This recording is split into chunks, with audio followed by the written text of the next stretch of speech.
बारडोली नजीक जामनेर सुरत धुळे सुरत बसचा भीषण अपघात, आगीत होरपळून 7हून अधिक प्रवाशांचा मृत्यू।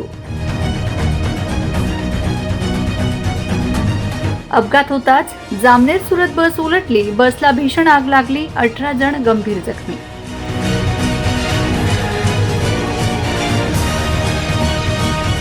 गुजरातमधील सुरत जिल्ह्यातील बारडोली तालुक्यात उवा गावाजवळ आज संध्याकाळी 4 वाजेच्या सुमारास अत्यंत भीषण आणि हृदयद्रावक अपघात घडला।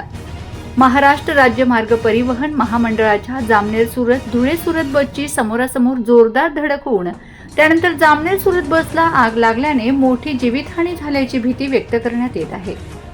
सुरत जिल्हाधिकारी तेजस पटेल यांच्याकडून मिळालेल्या माहितीनुसार या अपघातात 7हून अधिक प्रवाशांचा मृत्यू झाला असून 18 जण गंभीर जखमी झाले आहेत। मिळालेल्या माहितीनुसार MH18 BZ 2258 आणि MH20 BL 3390 या 2 ST बस उवा गावाजवळून जात असताना हा अपघात घडला।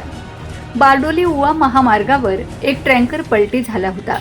पलटी झालेल्या ट्रँकरला धडक टाळण्यासाठी पाठीमागून येणाऱ्या ST बस चालकाने वाहन वळविण्याचा प्रयत्न केला, मात्र भरधाव वेगामुळे चालकाचा बसवरील ताबा सुटला आणि बस दुभाजक ओलांडून विरुद्ध दिशेच्या मार्गावर गेली। याच वेळी समोरून येणाऱ्या जामनेर सुरत ST बसला त्या बसने जोरदार धडक दिली। धडक इतकी भीषण होती की दोन्ही वाहनांचे मोठे नुकसान झाले।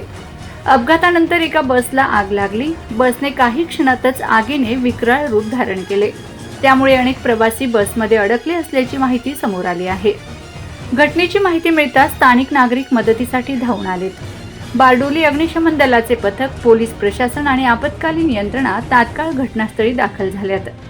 अग्निशमन दलाकडून बसला लागलेली आग नियंत्रणात आणण्याचे प्रयत्न करण्यात आले, तर पोलिसांनी परिसर सुरक्षित करून बचाव कार्य सुरू केले। अनेक प्रवासी गंभीर जखमी। या दुर्घटनेत आगीमुळे आणि धडकेच्या तीव्रतेमुळे अनेक प्रवासी गंभीर जखमी झाले आहेत। जखमींना तातडीने बारडोली रुग्णालयामध्ये दाखल करण्यात आले असून त्यांच्यावर उपचार सुरू आहेत। काही जखमींची प्रकृती चिंताजनक असल्याचे समजते।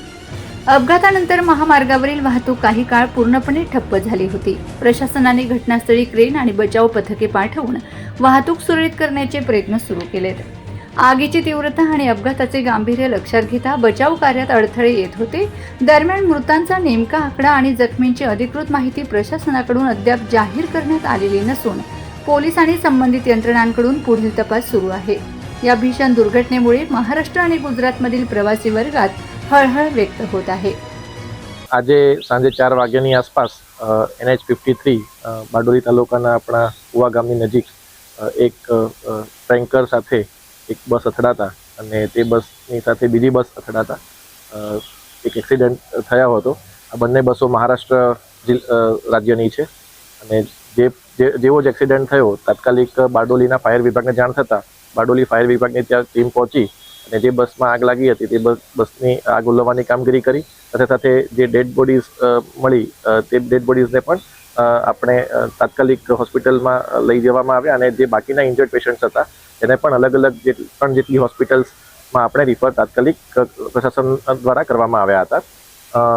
આ ઇન્સિડન્ટ થયો ત્યારે પોલીસને પણ જાણ થતાં પોલીસે પણ તાત્કાલિક કાર્યવાહી કરી હતી અને ઘટનાસ્થળ ઉપર અમારા મામલતદારશ્રી, SDMC અને SPC તાત્કાલિક પહોંચી ગયા હતા। હું પણ હજીરા ખાતે એક અન્ય મિટિંગમાં હતો અને મને મેસેજ મળ્યો એટલે તાત્કાલિક હું પણ અહીંયા આવ્યો છું અને અત્યારે હાલ બારડોલી CHC હોસ્પિટલની અંદર લગભગ આપણા 17 જેટલા પેશન્ટ્સ જે છે અંડર ટ્રીટમેન્ટ છે અને 7 જેટલા પેશન્ટ્સને અહીંયાથી સુરત સિવિલ હોસ્પિટલમાં રિફર કરવામાં આવ્યા છે। અત્યારે અહીંયા જે કોઈ પેશન્ટ્સ છે તે કોઈ ગંભીર હાલતમાં નથી, તમામને ટ્રીટમેન્ટ આપવામાં આવી છે। અમારા તમામ જેટલા પણ CHCના ડૉક્ટર્સ છે, સ્ટાફ નર્સિસ છે, તેમની ટીમે પણ ખૂબ જ સારી કામગીરી કરી છે અને તાત્કાલિક ધોરણે પેશન્ટ્સને જે પણ પેશન્ટ આવ્યા તેમને ટ્રીટમેન્ટ આપવાની કામગીરી કરી છે। અત્યારે અહીંયા કોઈ મોટો પ્રશ્ન નથી।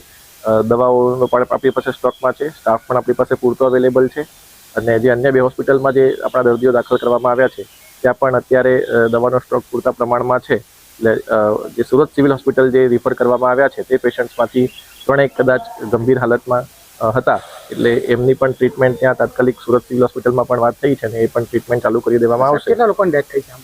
અત્યારે હાલ અમારી પાસે જે આંકડો છે તે 7 જેટલી આપણને કન્ફર્મ થયું છે। એ તમામ ડેડ બોડીનું જે છે આપણે જે લીગલ પ્રોસેસ છે આપણે કરવામાં આવશે।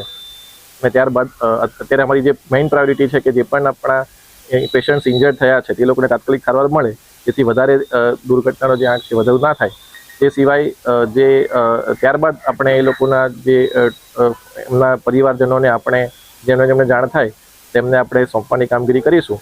અને અમારી ડિસ્ટ્રિક્ટ મેજિસ્ટ્રેટ ધુલે સાથે પણ વાત થઈ છે અને તેમને આપણે અહીંયા બંને બસોના નંબર પણ આપી દેવામાં આવ્યા છે કે જેથી તે લોકો પણ ત્યાંથી ટ્રેસ કરી શકે કે એમના કોઈ પેસેન્જર્સ આ બસમાં હોય તો તેમનું પણ ટ્રેસિંગ થઈ શકે, તાત્કાલિક તેમને આપણે સુરક્ષિત તેમના ઘરે પહોંચાડી શકીએ. એટલે આમાં કોઈ અફવા ફેલાવવાની જરૂર નથી.